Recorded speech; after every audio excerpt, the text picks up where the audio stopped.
Thank you. So my name's Becky Cowell, as it says there. I am a positive behaviour analyst at Palms, which is up the top there, our lovely logo, as part of Hertfordshire Community NHS Trust. So I've been there for about 6 years, and in that sort of working within sort of PBS framework in a multidisciplinary team. And I just recently finished my Masters in Positive Behaviour Support too at the Tizard Centre. So that's all been very exciting, and I'm on my way and very nearly there with my BCBA certification as well. So I'm just going to be chatting today, I guess, around this topic around using sort of telehealth to implement assessment and intervention under using positive behaviour support. Relatively newish in a sense. I think probably a lot of us are familiar with working in this way thanks to COVID, but I think it's also helpful to, I guess, have a bit of reflection, think about actually how we can use telehealth to really kind of still implement good practice as well. So that's what we're going to talk about today. So getting started with this then. Oh, that's going to work, that's good. So I thought we could just start with a few definitions, a few things around telehealth, what that kind of means. So it's around the use of kind of communication technology to assist with education or delivering healthcare. So I guess that's quite broad. We're talking today in particular around kind of using video calls, Microsoft Teams. We use another one in NHS called Attend Anywhere. So obviously a few out there, but today we're going to talk about using that over Teams. Obviously there's different benefits to using this. Obviously the key one being really that continued support through the pandemic, most relevant for us, but actually there's obviously other benefits to that too, which we'll kind of come on to as well. And actually in the literature, there is quite kind of good comparison in terms of outcomes working in person and via telehealth. There's quite a good kind of, there's not too much difference there in terms of the outcomes with that different way of working as well. So a few other points too, which I don't think is going to be a surprise to any of us, is just some studies around actually that increase in frequency of use sort of since COVID. So these are kind of US based studies. I couldn't find any UK ones, but I'm sure that it's not too dissimilar. So they have kind of, some surveys around health clinics, and actually sort of pre-COVID that only sort of 43% of those were able to use telehealth to provide that care. And then obviously following was a lot higher at 95%, similar to the other one as well, where kind of again pre-COVID about 51% had that ability and using that around once a month.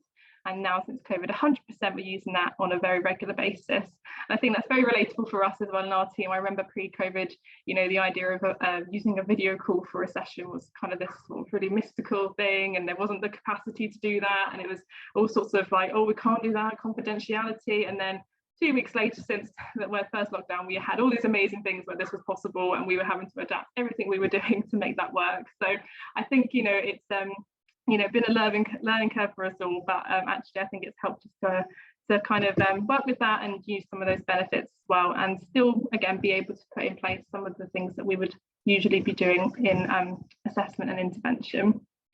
So I guess today is just going to be a bit of an overview of a case study of a piece of work that I did with a family within our team, where we were able to kind of really get into some really nice assessment piece of work and intervention piece as well over virtual. So we, again, being an NHS service, it was very strict for us around kind of not being able to do face-to-face for quite a while. So yeah, we really had to kind of adapt and find ways that we could still do as good a practice as we can using what we could at that time.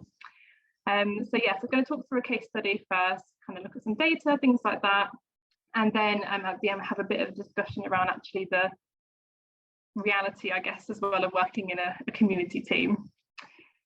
So the profile of the family that I'm going to discuss today is centered around a 5-year-old autistic boy who has a global development delay. At the time that we did this work, this was back in now 2021, he had attended a mainstream setting but has since gone to a more specialist setting at home with mum and dad. The family had some previous positive behaviour support training through our service, so they had some familiarity with core concepts around functions, things like that, and had a previous sort of behaviour support plan. So there's some familiarity there already with some of the work that we were going to do. And all the sessions took place with the family in their home and by video call, and then me in my home or in the office, again, due to the restrictions we had in place at the time. So thinking about the assessment components and what the target behaviour was. So the concerns for the family were around a very high frequency of screaming. So this was having a big impact on their quality of life. This was impacting on sleep.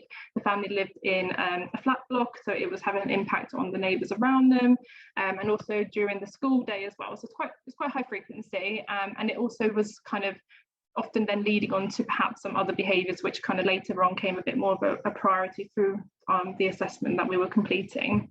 So some other behaviours might have been sort of hand biting, hitting towards himself, hitting others, throwing items, things like that. So things that then posed other risks as well to himself and others. So we kind of completed various sort of components in our assessment. So we kind of had antecedent behaviour consequence recordings from the family, and we completed the questions about behavioural function questionnaire with parents and also school staff, observational data around kind of frequency of the behaviours. We did then complete a functional analysis as well, and we also completed our service specific measures that we tend to do just as standard as part of our service delivery.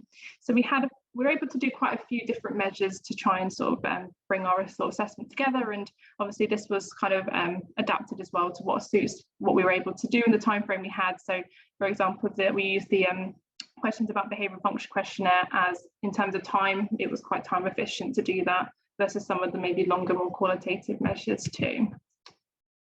So if we go on to have a look at some of the data then from this, so obviously doing the observational kind of data, we created the operational definitions for the screaming and actually later on the other behaviours that we kind of thought about being non-target, but they were things that we kind of obviously kept in mind and still kind of took data on.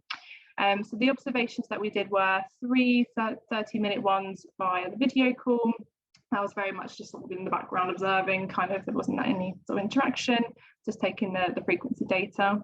And we also completed some inter-observer agreement too, because we recorded the sessions and then another person in the team went through and did the same. And that was around 97% agreement with those. So we have the frequency of the screaming here across the observations we did, which, as you can see from the first 2 points, was certainly a very high frequency in a 30-minute session. Though the last data point is an interesting one actually, because this was a morning routine observation, and he was eating breakfast for the majority of it. So actually that being very kind of incompatible with screaming, we kind of saw that was a lot less, but there was kind of, I suppose, a very good reason for that actually, in that, yeah, he was eating, so makes sense. But otherwise, you know, looking at sort of, you know, what's that, around 80 sort of screams in that time, it was a very high frequency of those occurring.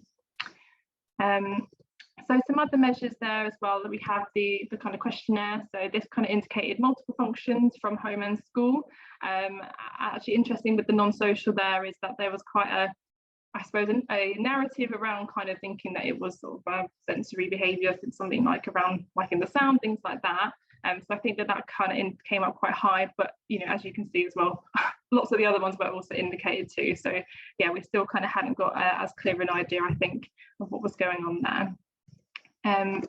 We also did then our ABC recordings and did a bit of analysis based on what the most kind of common sort of functions were coming up from the examples given, and then we had the primary ones sort of coming up around tangibles, and then sort of secondary around the escape avoidance too. So we had a bit of a mixed bag thinking about those initial assessment findings. The tangibles were kind of coming up predominantly, but obviously other functions were being indicated, as we can see. So that kind of gave us an indication that functional analysis then might be quite helpful for us to understand that a little bit better.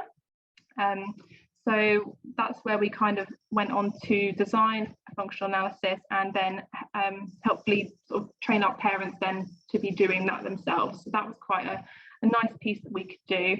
So in terms of the, sorry, I just realised I'm saying keywords for the CEUs, aren't I? I'll just say the first one now, of being virtual. Sorry, that's the first keyword. Nearly forgot about that. Yeah, so we'll go on to the functional analysis conditions that we use, which was pretty much the standard ones, really. So we had the play acting as that kind of control condition, where we may expect to see less of those behaviours, but if they were, it may be indicating more of that kind of non-social function. We had ones testing out for attention, escape, and access to tangibles, and then the alone condition 2, again testing around whether there is non-social function. So we kind of wanted to sort of go through them all, considering we had such a wide kind of identification of functions through the first part of the assessment, so helpful for us just to kind of test that out. We also used for each of those as well at the start kind of a relevant PEC symbol to show the young person, kind of to indicate which condition and what that was kind of going to entail, so just sort of help with when we put those into place. So in doing this then, we obviously had the conditions there and design, and then it was thinking about how we're going to do that in terms of the parents being trained to do that. I think, you know, that's a primary part of our work, I guess, in our team is very much empowering and working with the family to put those things in place. But I think in particular for this one and doing the virtual working, I think it was even more prominent and important for that to be put in place through the family in the home, in the natural environment. So the way that we did that was to breaking down each of the conditions into step-by-step sort of short task analysis, so that was very clear and helpful for parents in terms of seeing what that entailed. We created lots of different resources with parents, so we did a very kind of clear risk assessment and created a very, very clear termination criteria. So, you know, one of the ones was sort of, you know, if he leaves the room, then that's over, we're not going to block that. He was free to kind of come and go within that session, and at the point that any kind of hand biting was to happen, for instance, again, we would stop the condition. So there was a very kind of clear criteria developed there.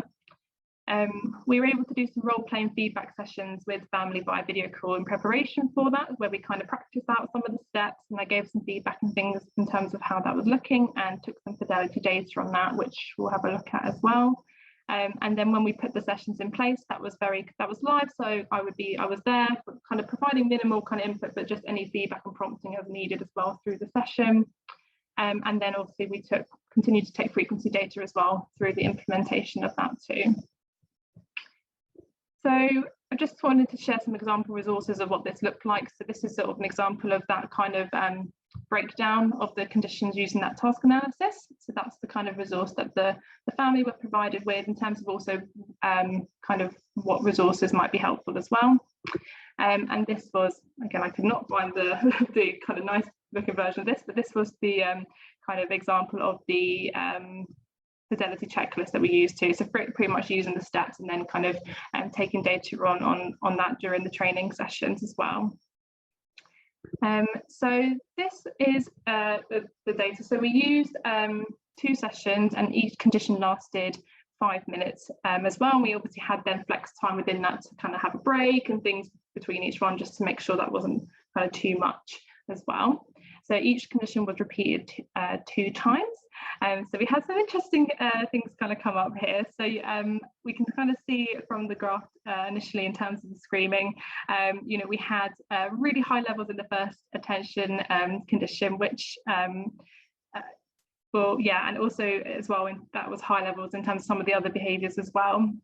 And this was related to the young person really wanting an activity that wasn't available in that moment in that session. So actually we took some extra data on requests for preferred items, which we'll have a look at in a second. It was very high in that condition. So although that was you know, kind of showing in terms of maybe indicating an attention function, actually it was kind of almost a bit of almost like an extinction burst actually, because they were wanting a specific item.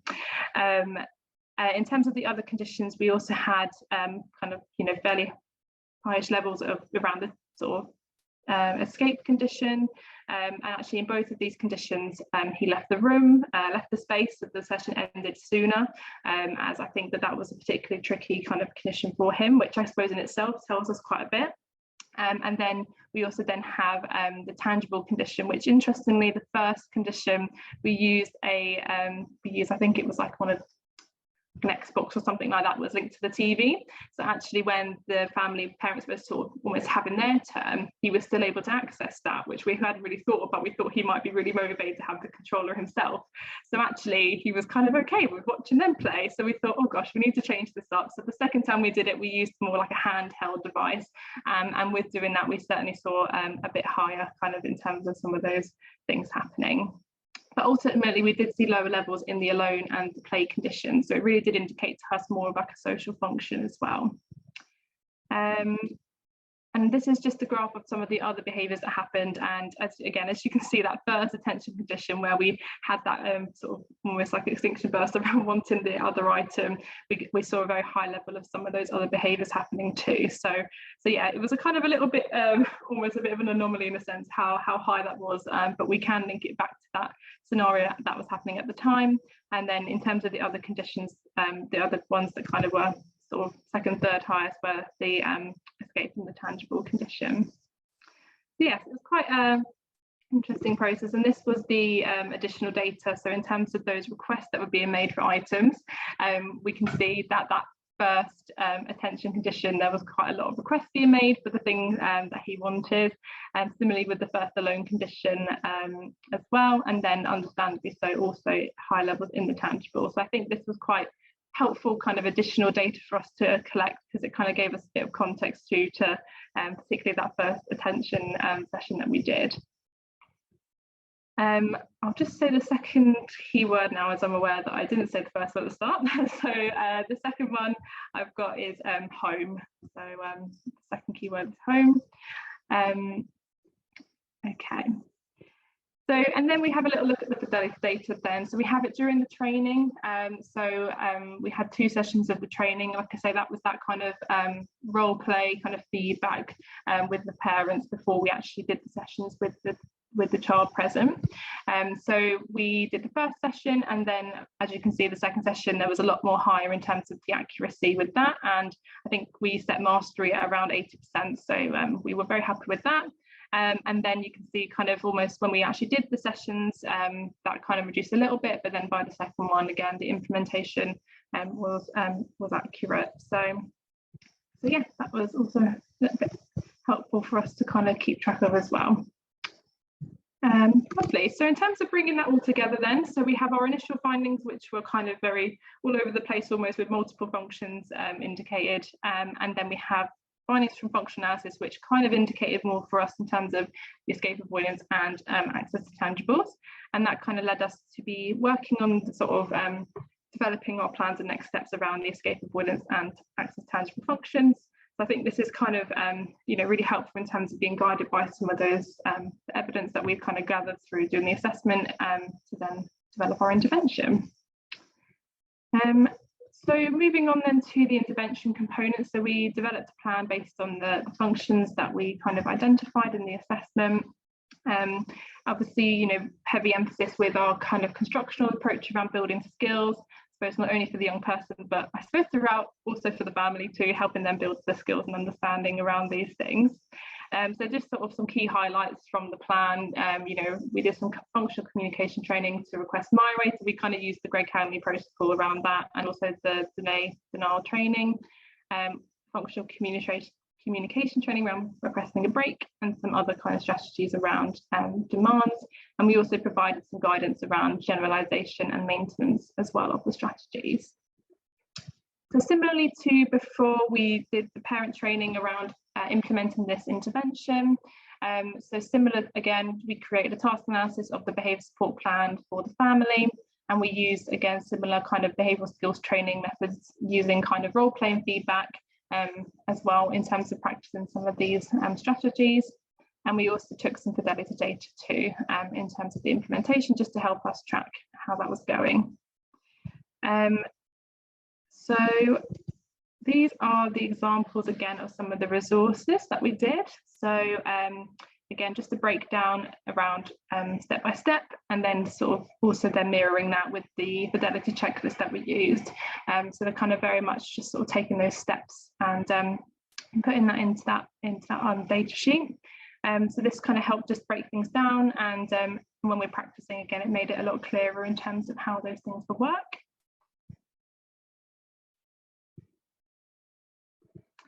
So we had some data then from doing this. So interestingly, actually, through the time that we had sort of pulled together the assessment data, the family had also completed some frequency recordings themselves. So this is the additional data from 4, 5, 6, the sessions there. Interestingly, it was a lot lower, but they had completed that. So that's where that's kind of been added on almost, because we had that additional data available just as we were doing the intervention. And we can see that there was kind of a lower level of sort of the behaviours. This is now converted into rate of behaviours per minute, and that was kind of reduced during our intervention phase. I think it's important still to mention, obviously we know that those last 3 baseline points were obviously at a lower level. Those were, though, again, half-an-hour sessions, and there was instance of other behaviours in those. So this is the data from 3 sessions that the family completed. So we still kind of had some of those behaviours happening. It seems like maybe more so some of those other ones compared to the screaming. So as we kind of went through the piece, those behaviours sort of became sort of almost a little bit more of a concern. So we kind of still obviously kept that in mind when we were developing our plans as well. So we kind of had sort of lower levels of screaming in the intervention phases, and I think particularly the intervention phases that we trained and we started with were around kind of the functional communication. We're training around requesting my way in regards to tangible items, and then doing some of the delay tolerance. So that was kind of what was practiced in the intervention sessions that we're talking about here. And again, that's just mirroring that. There was sort of no instances of the other behaviours when we were doing that intervention training as well. And this is again just the fidelity. So we only were able to do 1 session of training with the parents prior to putting this in place due to time constraints. However, as we can see, they were already kind of doing that at a pretty high accuracy in that first training one. So we were kind of happy then to go ahead and do the implementation. And as you can see, that they were kind of implementing that at a fairly, well, very high accuracy really. So that all kind of worked out all right in terms of having a bit less time with this one. Lovely. So I've just put some other findings here really, just sort of to bring that together, because we had quite a lot of different things. These were our service specific outcomes that we have here. So we have the questionnaire, the Sheffield Learned Disability Outcome Measure, which kind of the score we want to see increase, which indicates the family feeling more able to cope. So this kind of shows kind of that had increased. We did consider any score above 25 to be pretty good. So that was quite nice to see that was over a period, I believe, of around maybe year and a bit, those kind of pre to post measures. We also use the Nissinger Child Behaviour Rating Scale, again another service specific measure that we use, and I guess the key kind of scale within that is we call contact problem, which not great terminology, we're not always about this one, but that kind of indicates the levels of behaviours of challenge that happen. So that kind of, you can see that that's reduced. And then qualitative feedback from family, just sort of sharing above there around feeling a bit more confident in terms of having strategies, not feeling judged by the process, and ultimately helping with improving communication as well. So it was kind of, I think, something that the family valued in terms of doing that. And, it was very much kind of working very much in partnership with them, figuring out how we're going to do everything, making sure that was going to fit for them and obviously for the child too. So quite nice in that sense. Lovely. So I guess this is kind of the piece of work that we had completed, and I suppose considering again we were doing that with telehealth, and it was kind of, I suppose in a way quite new doing kind of some of these procedures, especially doing the functional analysis. It's not very often in our team that we would do a functional analysis, and even then so doing that by virtual working. So quite a new thing for us, but helpful to see that that is something that we can do when we need to. So going to have a bit of a think about now, reality check almost, because working in a community team for a long time, I think, and some of you guys out there I'm sure relate to that, is it always possible to do this kind of work? So is it always able to, can we be thorough like this and get this evidence base for assessments? Can we always put interventions in place with such high level of accuracy? And do we always have access to our behavioural data? And I think actually a lot of the time we struggle with this, because we're competing with a lot of different factors and variables, and we're working with in the community and with families where perhaps it's quite a high level of need or complexity. So it's really important to bring it back to this, because we talked then just about maybe how we had the opportunity to do kind of a lot of these different components and get a lot of this evidence and put things in place as we might like to, but actually this can be very tricky, and often we're going off very little. So I think it's really important to bring it back to that as well, and actually then maybe thinking how can maybe use of telehealth help us a little bit overcome some of these barriers, but I suppose thinking about being PBS practitioners, we're always looking to adapt and fit to suit our kind of families and the people we're supporting. So I guess just kind of pulled this together on top of my head, thinking actually what factors do we come up against when we're trying to put in place a piece of work like this. We're thinking to ourselves, we want to do all these things, get all our data, we want to do all this training, we want to get all these things together, but actually we come up against so many different factors that we need to be aware of in our work. So we have our individual factors that might be surrounding our families or the people we're caring for. So generally starting out with parental care burnout and well-being for them, that's something really big that we come across a lot. Competing family factors, having siblings with additional needs, social factors, relationships to help or trauma, and of course often the time there's immediate action needed around safety or crisis management. So we're coming in there, we want to do all our kind of data and things like that, but we have to kind of be thinking about these things. And alongside that, we have our systems factors, which obviously kind of play a part in this. I think limited time and resource. So I think about our team actually, as an NHS service, we have a contact with a family probably, well, on average that varies on need, but usually maybe one contact every 2 to 3 weeks, maybe for an hour. So actually it's perhaps not as high as some other kind of services that are delivering positive behaviour support. So we very much do have to focus on giving parents the tools and the skills, and having them perhaps implement those things as best that we can to help them to do that, as we don't perhaps have as much of that contact time based on the capacity of our team. I think system factors also in terms of mismatch of values in the system around people we're supporting, and also maybe mismatch of misunderstandings of formulations as well can make things really difficult, say, to get data or to kind of have plans be put in place in the way that might be most effective. Systems often are segregated, and actually there's quite a lot of time very high criteria thresholds, waiting lists for support to be accessed. So as much as we kind of had this in mind, what we want to be doing, there's all these sort of different things that we're up against. So that's where I think from our positive behaviour sort of point of view, we kind of then link in with our factors around contextual fit. So we often have to be very adaptable to these things and actually think about what is realistic and what is going to fit this family in these situations. So I think that's where it kind of very much kind of links back to this idea around, in the state of the nation, actually we do need to be adaptable around our behavioural approaches. And similarly with sociability, we want to be keeping in mind, we might have one thing in our mind that we think, yes, we need to do this and get all our lovely evidence and our data and all this stuff, but what is the most social significant thing for that family? What are their goals and what are the outcomes actually in these situations with all these things going on? So I think that's where it's really vital that we have that balance with our kind of science side, but also these kind of other values, things that we need to take into account. So I think linking back, I guess we're talking about telehealth, we're talking about how that supports us in putting in place positive behaviour support. So some of the benefits that might enable us to maybe overcome some of these barriers at times perhaps might be actually easier access to multidisciplinary working, increase in service capacity as we're having less time perhaps to travel, things like that. It does increase flexibility for parents and carers, and it can increase accessibility for our young people. So some of our young people absolutely thrive meeting with you online, maybe have their cameras off, make it a bit more comfortable, and that's really great. As before, it would be, well, I'm coming to see you, or you're coming in, and there would be less flexibility with that.